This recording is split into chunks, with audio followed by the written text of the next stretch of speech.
निसर्गाचं वरदान लाभलेला, अनेक धार्मिक स्थळांनी पावन झालेला आणि राजकीय सामाजिक चळवळींनी एकेकाळी गाजलेला दौंड विधानसभा मतदारसंघ पुण्यापासून हाकेच्या अंतरावर असलेल्या या तालुक्यानं आजवर महाराष्ट्राच्या संपन्नतेत मौलिक भर घातली आहे। पण अलीकडच्या काही वर्षात मात्र दौंड विधानसभा मतदारसंघ अत्यंत भेसूर, बकाल आणि भकास झाला आहे। गटातटाच्या राजकारणाने इथली सर्वसामान्य जनता त्रस्त झाली आहे। शेती, शिक्षण, रोजगार, वीज, रस्ते, पाणी अशा मूलभूत सुविधांची वानवा तालुक्यातील प्रत्येक गावात आहे। सांस्कृतिक राजधानीच्या शेजारीच असलेल्या या दौंड विधानसभा मतदारसंघाची वाताहत का झाली? याला जबाबदार कोण? दौंडमधल्या सर्वसामान्यांचा वाली कोणी राहिलाच नाही का? लोकप्रतिनिधींना मतदारांची आठवण फक्त निवडणूक काळातच येते का? दौंडमधील युवकांच्या रोजगाराचं काय? शेतीच्या प्रश्नांचं काय? बेरोजगार तरुणांच्या फौजा इथल्या गावागावात पडून आहेत, पण या दाहक प्रश्नांकडे लक्ष द्यायला सत्ताधाऱ्यांना वेळ नाही आणि वेळ असलाच तरी आपल्याशिवाय पर्यायच नाही या आंधळ्या मदमस्तीत ते धुंद आहेत। प्रत्येक पक्षाचं इलेक्शन पुरतं चालतं, इलेक्शन झालं की 5 वर्ष मतदार टाकून दिला जातो। मग अशा वेळी एक युवक मैदानात उतरतो, राजकारणाच्या या सावळ्या गोंधळात तिसरा नवीन पर्याय देतो।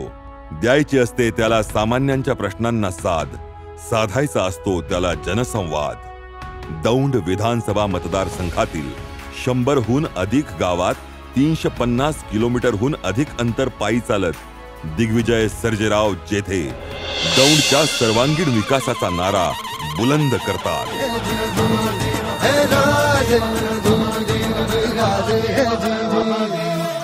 दौंड विधानसभा मतदारसंघाच्या सर्वांगीण विकासासाठी मी एक पदयात्रा आयोजित केलेली आहे।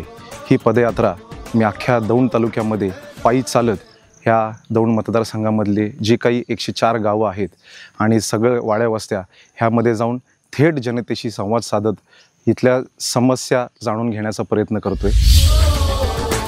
बघता बघता ही पदयात्रा लोक चळवळीचं रूप घेते। देशाचे ज्येष्ठ नेते शरदराव पवार यांच्या प्रेरणेने सुरू झालेल्या या पदयात्रेला जेधे पवार घराण्याच्या ऋणानुबंधाची आणि इतिहासाची किनारही आहे। स्वराज्यासाठी वतनावर पाणी सोडणारे वीर कान्होजीराजे जेधे, बाजी सर्जेराव जेधे, बहुजनांना राजकारणाच्या, समाजकारणाच्या मुख्य प्रवाहात आणणारे देशभक्त केशवराव जेधे, समाजभूषण बाबूराव जेधे, समाजसेवक शिवाजीराव जेधे आणि समाजकार्यात अग्रेसर राहिलेले पारगावचे माजी सरपंच सर्जेराव जेधे। जेधे घराण्यातील या व्यक्तिमत्वांनी रचलेला दैदिप्यमान वारसा पुढे चालवत असताना दिग्विजय जेधेंच्या मनात दौंड विधानसभा मतदारसंघातील सर्वच समाज घटकांच्या सर्वांगीण विकासाचे ध्येय आहे। जेधे परिवाराशी पवार घराण्याचे 100 वर्षांपूर्वीपासून ऋणानुबंध जुळले आहेत। एकंदर डाटा पुणे जिल्ह्यात 50 होते आणि हे जे 36 लोक विजयी झाले त्याच्यामध्ये सर्व जिल्ह्यामध्ये महिलांच्यासाठी एक जागा असायची। तात्यासाहेबांनी माझ्या मातोश्रीला सांगितलं की महिलांची जागा आहे तिथं तुम्ही उभं राहिलं पाहिजे आणि त्यांना उभं केलं आणि त्या ठिकाणी विजयी झाला। म्हणजे माझ्या घराण्याच्या राजकारणाची सुरुवात ही केशवराजींनी त्या काळामध्ये काँग्रेसला दिलेल्या दिशाच्या माध्यमातून त्या ठिकाणी झाली ही गोष्ट या ठिकाणी मान्य केली पाहिजे। केशवराव जेधे यांनी लोकसभेची निवडणूक 1957 साली बारामतीतून लढवली आणि ते लोकसभेमध्ये निवडून गेले।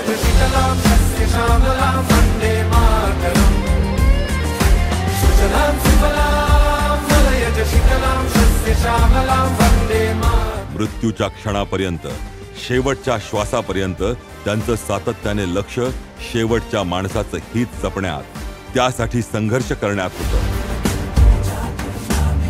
नाही जमीन आसमानों में, नाही मुमकिन है दो जहां. खऱ्या अर्थानं महाराष्ट्रातल्या त्या कालखंडातला एक अत्यंत महत्वाचा एकमेव लोकनेता, मास बेस्ड लीडर म्हणून केशवराव जेधे नावारूपाला आले, असे मत माननीय शरद पवार साहेबांनी जाहीरपणे व्यक्त केले आहे. त्या सामान्य माणसाच्या हिताच्या संबंधी विना तरतुदीची भूमिका घेणं, याच्यासाठी उभं आयुष्य हे केशवरावजींनी घालवलं. आणि म्हणून खऱ्या अर्थानं महाराष्ट्रातला त्या कालखंडातला एक अत्यंत महत्त्वाचा एकमेव मास बेस्ड लीडर ज्याला म्हणतो, तो मास बेस्ड लीडर म्हणजे केशवरावजी जेधे होते. 8,000 people from all over the country marched into Goa. आदरणीय पवार साहेब केशवराव जेधेंच्या विचारांना अनुसरूनच महाराष्ट्राला आणि देशाला आजवर आकार देत आले आहे. जेधे पवार या दोन्ही परिवारांनी महाराष्ट्रासाठी आणि देशासाठी दिलेले योगदान अलौकिक आहे. ही वाट जरी वळणाची, बळ येऊ दे हिमतीला. झुंजार होनी ललकार आसमानाला. हाच वारसा पुढे चालवण्यासाठी आता दिग्विजय जेधे सज्ज आहे. लावणी कपाळी माती, घ्यायचे पक्ष तिच्या पाठी. हुंकार भरारीसाठी पेटू दे मनाच्या वाती. याचाच भाग म्हणून आदरणीय पवार साहेबांनी देशाच्या आणि महाराष्ट्राच्या विकासासाठी आखलेल्या धोरणांची आणि त्यांच्या विचारांची माहिती दौंड मतदारसंघाच्या कानाकोपऱ्यात पोहोचवण्यासाठी दिग्विजय जेधेंनी आयोजित केलेली ही दौंड जनसंवाद पदयात्रा 1 ऑगस्ट 2024 रोजी पारगाव येथील छत्रपती शिवाजी महाराज चौकात दौंड जनसंवाद पदयात्रेचा शुभारंभ झाला. हे धर्मीची आन तुला जीवाचं रान कर तू. पहिल्याच दिवशी पारगाव, शिंदेवाडी, गलांडवाडी, एकेरीवाडी, खुटबाव, नाथाची वाडी, वांजरवाडी, देलवडी इथल्या ग्रामस्थांशी संवाद साधताना समस्यांची लांबलचक यादीच समोर आली.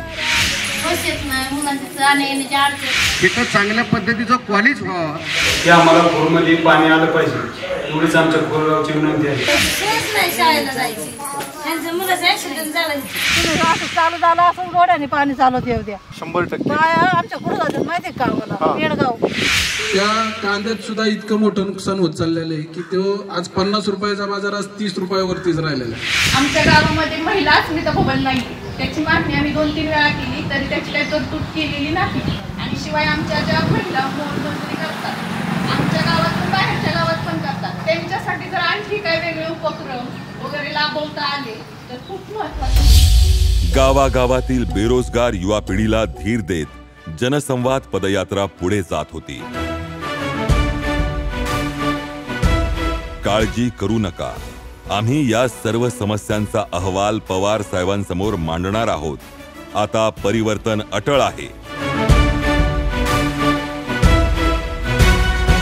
दिग्विजय जेधेंच्या या शब्दांनी तरुणांच्या मनाला आता उभारी येत आहे. त्यांच्याबरोबर चर्चा करून त्यांचे जे काही समस्या आहेत मी ते जाणून घेतो आहे, त्याची नोंद घेतो आहे आणि त्याचा नंतर मी एक अहवाल बनवून आदरणीय शरदचंद्रजी पवार साहेब यांच्यापुढे मी तो अहवाल मांडणार आहे. ह्या समस्या प्रामुख्याने युवकांच्या विषयक आहेत. आजवर काही जणांच्या दहशतीमुळे लोक समस्यांविषयी बोलत नव्हते.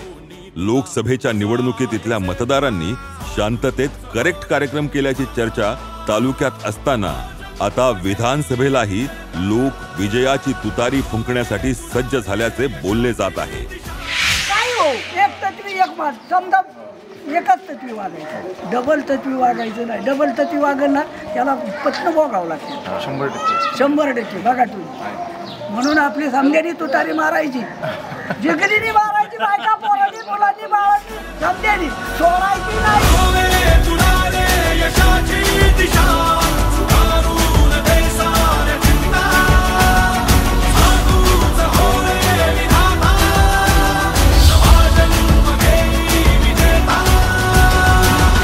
प्रस्थापितांच्या दबावाला बळी न पडता आता आम्ही शरद पवार साहेब सांगतील त्याच उमेदवाराला निवडून आणू असा स्थानिकांचा निर्धार असल्याचं जनसंवाद पदयात्रेने अनुभवलं.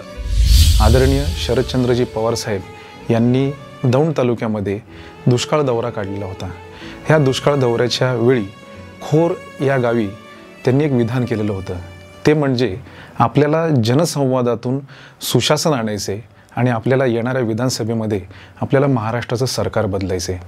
हे एक अत्यंत सूचक विधान आदरणीय पवार साहेबांनी तिथं असंख्य ग्रामस्थांच्या समोर केलं आणि हे जे वाक्य आहे मी हे वाक्य आत्मसात केलं आणि मीही ठरवलं की आता आपल्याला पवार साहेबांनी आदेश दिलेला आहे आणि त्या आदेशाचं पालन करायचं आहे आणि आपल्याला दौंड तालुक्यामध्ये आपल्याला बदल जर घडवायचा असेल तर आपल्याला एक जनसंवादाची एक मोहीम राबवावी लागणार आहे. पाऊस पाण्याची, वादळ वाऱ्याची कशाचीच पर्वा न करता दिग्विजय जेधे शेताच्या बांधावर जात होते. वाड्या वस्त्यात लोकांच्या समस्यांविषयी बोलत होते. पाय फुफाटा रुतल काटा दिसल वाट तुझी झोकून आशा चालत राहा तू गाडून टाक भीती. कधी पारावर तर कधी मंदिरात ते बैठका घेऊन प्रश्नांची चर्चा घडवत होते. झोकून आशा चालत राहा तू गाडून टाक भीती.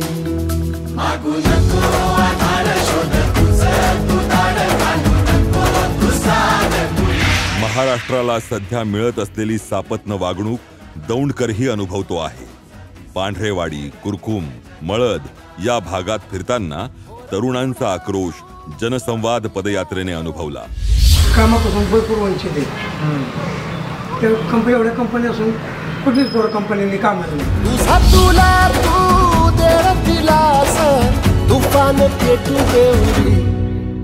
दिग्विजय नाना, अहो आम्ही उच्च शिक्षित आहोत पण आम्हा तरुणांच्या हाताला काम नाही. MIDCत श्रीमंत आणि गरीब असा थेट भेदभाव केला जातो. गरिबांना नोकरीची मुळीच संधी दिली जात नाही. परप्रांतीय मुलांना लगेच नोकऱ्या दिल्या जातात. मराठी माणसांचा असा अपमान का केला जातोय? गरीब पोरांना इथे जास्त महत्त्व भेटत नाही.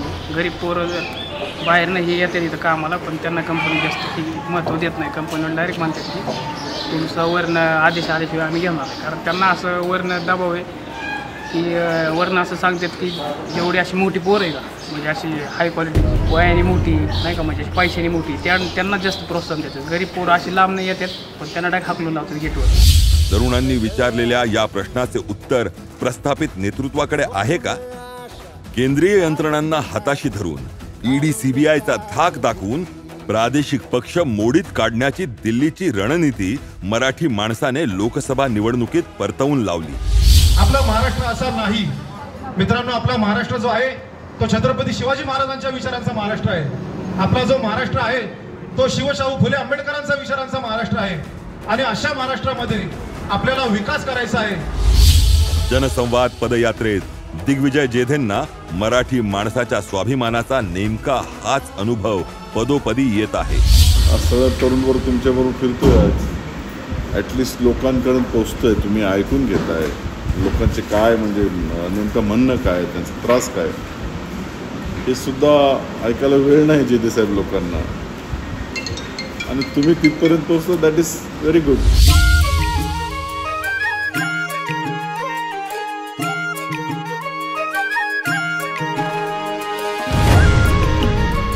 बोरीपारधी येथील एक शेतकरी म्हणाले, महाराष्ट्रातील पक्ष आणि घरं फोडण्याची रणनीती पूर्णतः अपयशी ठरली आहे.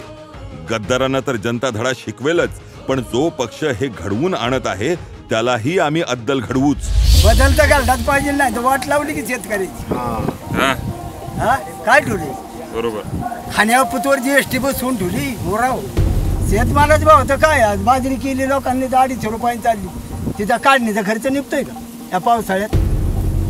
आणि खर्च कमी झाला का शेतीचा की वाढला? खर्च तर वाढायचा एवढा वाढतोय ना. खत महाग झाली, दुनिया महाग झाली. राजकारणाने अत्यंत खालची पातळी गाठली आहे. राजकीय चर्चांच्या नादात सर्वसामान्यांचे प्रश्न मागे पडत आहेत. सामान्यांच्या प्रश्नांकडे लोकप्रतिनिधींचे दुर्लक्ष होत आहे. सर्वसामान्य जनता होरपळलेली आहे आणि लोकांना आज आमदारकी असो किंवा खासदारकी असो कोणाला मतं करावी इथं लोकांचा मोठा प्रश्न आहे. आज ह्याच्या मागे झालं तर हा कोणाच्या पाठीमागे जातो ह्याची गॅरंटी नाही. दिल्ली समोर महाराष्ट्र कधीच चुकत नाही हा आपला इतिहास आहे. केशवराव जेधेंनी हा मराठी स्वाभिमान तर जपलाच, पण त्यांची ही परंपरा पुढे यशवंतराव चव्हाणांनी चालवली आणि आज शरदराव पवारही दिल्लीच्या तख्तासमोर न झुकता मराठी माणसाच्या लढवय्या वृत्तीचे ज्वलंत उदाहरण ठरले आहेत. पवार साहेबांना आपला आदर्श मानणारे दिग्विजय जेधे दौंड विधानसभा मतदारसंघात आता परिवर्तनाची तुतारी फुंकण्यासाठी सज्ज झाले आहेत. पृथ्वी बोलाची तू चाल पुढं तुला रगड्या कशाची परवा विकुणाची. दौंड जनसंवाद पदयात्रेतील एक प्रसंग खूपच बोलका आहे. दहिटण्यातील एका आजोबांची शेळी बिबट्याने फस्त केली, पण त्याचा साधा पंचनामाही झाला नाही. दिग्विजय जेधे यांना ही वस्तुस्थिती समजताच त्यांनी बसल्या जागेवरून अधिकाऱ्यांना फोन लावत त्वरित पंचनाम्याची विनंती केली. काय असेल ते पंचनामे वगैरे काय मार्गी लावून सर ऐका की आपण आहे ना हानी झालेल्या असेल ना म्हणजे आम्ही हे नाही करत, पण प्रत्येकाला आपण नुकसान भरपाई दिली. म्हणजे तिथंच नाही तर परिसरात सगळीकडे. पुढे मेथरेवाडी, बोरी भडक, बोरीयंदी, कासुर्डी इथल्या शेतकऱ्यांशी जेधेंनी संवाद साधला. म्हणजे मोठी लढाई आणि हत्याराचं फुलावानी घाव बिखाई. गळ्यामध्ये पडल त्याच्या माळी जयाची, गळ्यामध्ये पडल त्याच्या माळी जयाची. तू चाल पुढं. शेतीसाठी दिवसा वीज मिळावी आणि वीज पुरवठा खंडित होऊ नये अशी दौंड तालुक्यातील जवळपास प्रत्येक गावातल्या शेतकऱ्यांची मागणी आहे. वीज बिल माफ करा आणि पवार साहेबांनी केली होती तशी सरसकट कर्जमाफी करा असाही सर्वच गावातील शेतकऱ्यांचा आग्रह आहे. दौंड तालुक्यामध्ये लाईटचं शेड्यूल एक आठवडा नाईटला आणि एक आठवडा डेला कसं ऍडजस्ट करणार? कसं ऍडजस्ट? रात्रीची ज्यावेळेस लाईट असते त्यावेळेस शेतकरी कसं जाणार? दौंड तालुक्यातील एक अत्यंत महत्वाचा प्रश्न म्हणजे कित्येक गावात प्यायचे शुद्ध पाणी नाहीच, शिवाय शेतीसाठीही पाणी नाही. आम्हाला पाणी मिळाल्यास बागायती शेतीप्रमाणे आम्ही उत्पादन घेऊ शकू.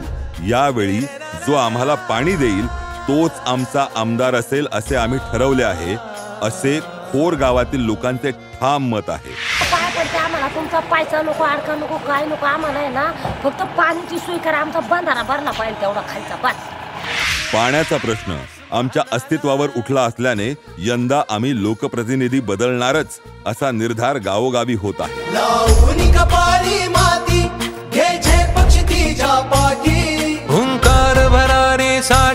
भांडगाव आणि खोर गावातील भगिनी जनसंवाद पदयात्रेत म्हणाल्या, लाडकी बहीण सारखी तकलादू योजना नकोच आम्हाला. त्यापेक्षा आमच्या पिकांना पाणी द्या, मग शेतात घाम गाळून आमचे आम्हीच आर्थिक सक्षम होऊ. मानमनी अभिमान मनाची शान खुल्या अस्मानी. रोजगार पाहिजे. आयत पैसे काय कामाचं? आपलं काम केलेलं हक्काने मागता येते. बरोबर. ती काय देते तेव्हा घ्यायचं. कोणताही पुढारी पुढे आलेला नसतानाही आदरणीय सुप्रियाताईंना मोठे लीड मिळवून देणाऱ्या कुसेगावनेही दौंड जनसंवाद पदयात्रेला पाठिंबा दिला. सन्माननीय संसदरत्न सुप्रियाताई सुळे यांना भरघोस मतांनी निवडून दिले आणि त्याचप्रमाणे येणाऱ्या निवडणुकीमध्ये, विधानसभेच्या निवडणुकीमध्ये नक्कीच 100% अशी खात्री देतो की होणारा आमदार हा नक्कीच राष्ट्रवादी काँग्रेस पक्ष शरद पवार गटाचा असणार आहे. याच्यात तीळमात्र शंका नाही. वरवण ते पाटस धावणारी पीएमटी बस आधी दौंड पर्यंत धावत असे, पण आता ती पाटसलाच थांबते. कुसेगाव, सुपे, मोरगाव या मार्गाने पीएमटी धावली पाहिजे, तरच अधिकाधिक नागरिकांची सोय होईल असा स्थानिकांचा आग्रह आहे. वरवणला येणारी पीएमटी पाटस मार्गे, सुपा मार्गे, अष्टविनायक, मोरगाव, नंतर जेजुरी, सासवड आणि परत हडपसर 2 राऊंड मारावं तिने. सकाळी 11 वाजता, संध्याकाळी 4-5 वाजता. तर ते फायद्याचे आणि ते योग्य दिसते. जानाई शिरसाई पाईपलाईन प्रकल्पातून इथली तळी भरायला हवीत, मगच शेतीच्या पाण्याची सोय होईल असे इथल्या शेतकऱ्यांचे मत आहे. कुसे गावासह पाटस, रोटी, हिंगणीगाडा, पांढरेवाडी अशा अनेक गावात पाण्याची टंचाई हा ज्वलंत प्रश्न आहे. प्रत्येक गावातील शाळेत शौचालय नाही किंवा असलेच तर ते अपुरे आहे. कुरकुम MIDC मध्ये स्थानिकांना नोकऱ्या दिल्या जात नाहीत. गावाचे नाव ऐकूनच नोकरीची संधी नाकारली जाते असा इथल्या तरुणांचा आक्रोश आहे. जेवढं शिक्षण महत्वाचं तेवढी नोकरी पण महत्वाची, कारण की आता पाटस लगत जी कुरकुम MIDC आहे, तर त्या MIDC मध्ये आपण शिक्षण करतो, जमिनी आपल्या सगळं आपल्या, पण तिथं जे प्रॉपर जे मुलं आहेत त्यांना नोकरी भेटत नाही. प्राथमिक सुविधांचा तालुक्यात भयानक दुष्काळ आहे. कानगावमध्ये एवढं मोठं गाव आहे, प्राथमिक आरोग्य केंद्र नक्कीच झालं पाहिजे आणि पूर्णवेळ डॉक्टर असलं पाहिजे. ही पदयात्रा हजारो नागरिकांच्या व्यथा वेदना जाहीरपणे मांडण्यासाठी आता सज्ज झाली आहे.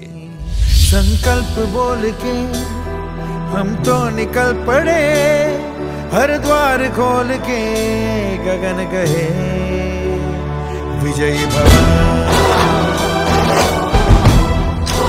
13 ऑगस्ट रोजी यात्रेची सांगता झाली. मान्यवरांनी या ऐतिहासिक पदयात्रेची केलेली प्रशंसा पदयात्रींचा उत्साह वाढवणारी होती. मगाशी आमचे स्नेही दिग्विजयजी बोलले, त्यांच्या रक्तात आहे, त्यांच्या घराण्याने हा इतिहास रचलेला आहे. आजही महाराष्ट्राला हा अभिमानास्पद वाटणारा जो इतिहास आहे, जेव्हा जेव्हा प्रलोभन समोर येतात, जेव्हा जेव्हा दबाव समोर येतो, जेव्हा अफजल खानाचं आक्रमण आलं होतं, तेव्हा सगळ्या वतनदारांना सरदारांना फरमानं सुटली होती. भगवा जर लावला आणि स्वराज्याची बाजू घेतली तर फरमान यायचं. तेव्हा फरमान आली होती की जर शिवस्वराज्याची साथ दिली, जर शिवाजी महाराजांची साथ दिली तर घरादारावरून नांगर फिरेल. आणि काही जणांनी हा नांगर फिरेल म्हणून पटापटा पलीकडे उड्या मारल्या. ज्यांनी त्यावेळी उड्या मारल्या, आज त्यांचा इतिहास सांगितला जात नाही. इतिहास सांगितला जातो तो स्वाभिमानासाठी आणि निष्ठेसाठी वतनावर पाणी सोडणाऱ्या कारीच्या कान्होजी राजे देशमुखांचा इतिहास सांगितला जातो. दौंड जनसंवाद पदयात्रेमुळे दौंड विधानसभा मतदारसंघाच्या राजकीय क्षितिजावर आता नव्या दमाचे युवा नेतृत्व उदयाला आल्याचे पक्के झाले आहे. दौंड मतदारसंघातील बंधू भगिनी सुजाण आहे. आता आपल्या आणि पुढील पिढीच्या उज्ज्वल भवितव्यासाठी ते दिग्विजय जेधेंच्या पाठीशी नक्कीच ठामपणे उभे राहतील. रात की सुरंग भटकी है रोशनी, है छटपटा रही रोशनी, गगन कहे विजयी भव. दौंड तालुक्यामध्ये गेल्या 10 ते 15 वर्षांपासून जो काही कामांचा जो काही बॅकलॉग राहिलेला आहे, जनतेच्या जे काही मागण्या आहेत, त्या मागण्यांचा उहापोह होईल, त्या मागण्यांची चर्चा होईल आणि त्याच्यामध्ये नक्कीच आपल्याला मार्ग काढता येईल अशी एक प्रकारची मी एक योजना राबवली. एकंदर दौंड विधानसभा मतदारसंघाच्या उज्ज्वल भविष्यासाठी आता परिवर्तन अटळ आहे. बदल घडवण्यासाठी दौंड तालुक्यातील जनता आता सज्ज आहे. आता हवा बदल नवा. धरणीची हाल तुला जीवात जरा आता नाही तरी बाकीचा विषय नाही, साहेबाशिवाय मतदानच नाही करायचं. पेटून राहू भार वादळ वाऱ्यात तू, पडू दे ठिणगी लागू दे बनवा आई चरून फेड तू, अंधार भेद उजेड पाड पहाट नवी कर तू, लढार तू लढार तू लढार तू बळीराजा, वाट हीर तुझीच तू झोकून दे बळीराजा. सगळा विषय हा जनतेचा, आपण जनतेसाठी उभं राहिलं पाहिजे आणि तुम्ही सगळं सहकुटुंब सहपरिवाराचं लक्ष कमी करून जनतेसाठी करताय, ह्याच्यासाठी सलामी.